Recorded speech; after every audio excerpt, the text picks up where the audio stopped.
Khazani puituklainai Kristuni jototakuk tebukhuksong Paidizingtini April talni 2 tarik serang salni o salo Johon bai sija Koktwma Kahamni bisingtei kaituni kokno kanawini lepruana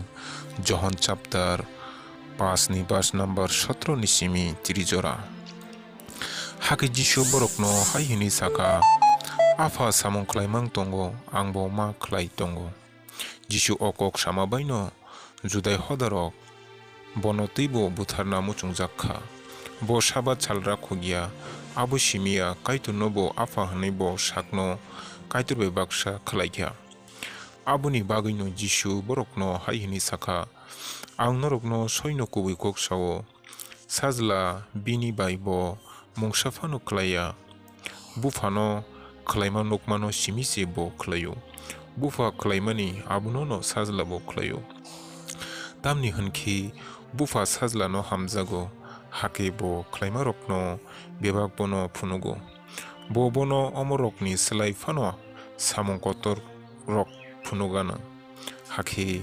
norok wana jagbayana bufa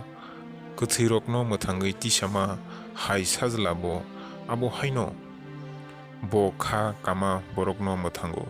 pia bufa sakphang kebuni busthumya bo sajlani yago busthumnani phanya phari rubaikha haki bufano boritei sajlanobo bebakno borinai sajlano boriyakhe bo bono rohornai bufano bo boriya angnorokno soino kubui koksawo ani kok khanawi ano rohornaino puituklainai borok bo muthangjak phulaikya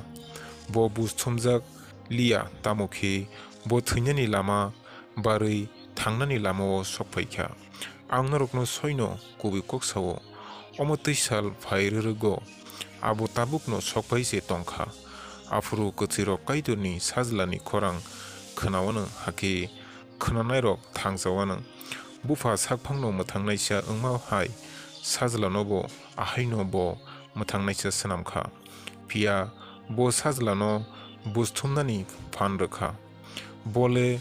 boroknibo sajlabla aboni bai tawanadi omo haisal phairurgo afuru mangkhorni beba kuthirok bini khorang khnawana hake borok mangkhorni ongkhorui phaiwana samong kaham khlainirok kwthang tongna